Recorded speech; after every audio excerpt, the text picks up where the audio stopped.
This is another major category we're going to be paying attention to. These are categories that increase the case strength. Now, we just covered several different categories.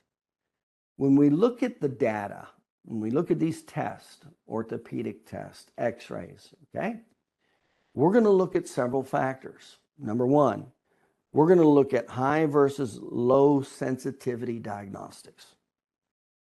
What does that mean? High versus low sensitivity diagnostics. It means how relevant was it for that particular injury. You can do a lot of diagnostics that aren't very sensitive for that particular test. Whether it's blood work, you can do blood work that's not very sensitive for a particular problem. So one of the important things that we need to know as we go through the different tests, which of these tests are high and low sensitivity for the low impact soft tissue spinal injury. Now remember, we're going to focus on the low impact soft tissue spinal injury because that's where the majority of the cases the chiropractor will see, and it's the majority of cases. So that's where the focus will be. So it makes it a lot easier if you think of it like that, as opposed to just any and every injury, which you won't see. So we're going to go into high versus low sensitivity diagnostics. When we cover these particular diagnostics, you know, there's like orthopedic tests. I'll give you an example of a high versus a low sensitivity test. So let's say the problem is in the IVF, the foramen, right? Let's say there's some facet encroachment, okay? Well, how sensitive is a Phalen's test going to be for IVF? It's not very sensitive at all. It's very low sensitivity. It's not even relevant. What is going to be a high sensitivity test? High sensitivity test would be foraminal compression. See, that's specific for that anatomy. That's an example of high versus low sensitivity. So first, look at the anatomy we're dealing with, and how directly focused is that test on that anatomy versus more general or not at all. When it gets to be more general, that's called a low sensitivity test. That's what that is. Okay, next is high versus low relevancy test. Well, we're going to pay a lot of attention to relevancy tests. We don't want to just do 101 tests. We're going to do the tests that are most important and most relevant to what? The low impact soft tissue spinal injury. That's what we're going to pay attention to. Again, when you keep in mind that we're talking about low impact soft tissue spinal injury cases, it makes everything so much easier. You know, clarity, just the skies part, the clouds part. It makes so much easier to understand and focus on. In other words, when you're doing the exam, that's what you should be focusing on because that's what you know. You shouldn't just be doing 20 different tests because you typically just do 20 different tests. And unfortunately, I see that a lot. I see that a lot with chiropractors. They go, well, these are just what I do. I'm like, no, you should have had very specific tests for that very specific problem. And those should have been emphasized. Okay. High, low relevance. So we're going to pay attention to relevancy. How relevant is that test? Because there's thousands of tests you can do that aren't relevant at all. I'll give you one example again.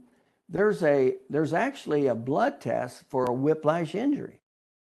How relevant is it? It's not. Why?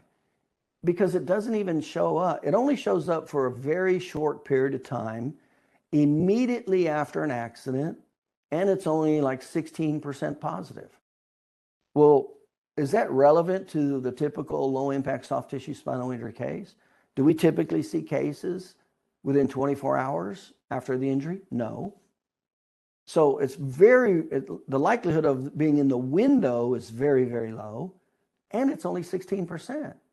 So unless I get a pretty obvious whiplash injury immediately, then I would do the test. But that's not reality of what we see in a typical chiropractor's office day to day. And then you have to ask yourself, it's only 16% positive possibility. See, that's called a low probability test. I don't want to waste my time on low probability tests. We need to know which test. We need to know the common injuries, and then we need to know the common test, the high sensitivity test, the high relevancy test, and the high probability test for that injury. And those we're specifically looking for things. We're not just guessing and doing 20 different tests because it's on our chart. And that's what we do for, the person who maybe injures himself on the golf course or something. Okay, then there's what's called primary versus secondary. Primary versus secondary.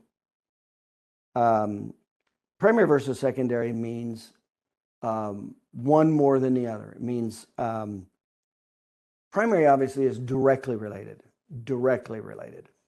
Secondary obviously means it's not directly related, but it's relevant.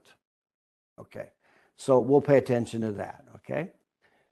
This is going to be important when you talk to attorneys and when you're in trial. I mean, really what we're covering right now is what I call black belt material.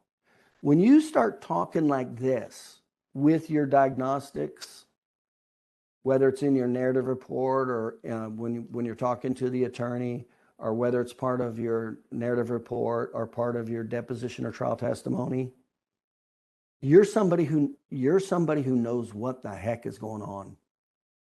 You have just separated yourself from every other Tom, Dick, and Harry chiropractor. That's the importance of this. You really know the deal, okay? Now, the next one is it supported in multiple categories of diagnostics? Is it supported in multiple categories of diagnostics? That's going to be important, because what if I had only one diagnostic category for objective finding? Well, that's fine. Well, what if I had two categories and they were both separate? Well, that's even better. Well, what if I had three? You see, that's even way better. So multiple categories of diagnostics. So I'm talking about a different diagnostic category. So not like two different muscles that are weak. What if you had a muscle that's weak and you had a range of motion problem? Those are two different categories. And then what if you not only had a muscle that was weak, a range of motion problem, now you had an X-ray problem? Well, those are three different categories, see? So it's supported in multiple categories of diagnostics. So bottom line is, and here's the ultimate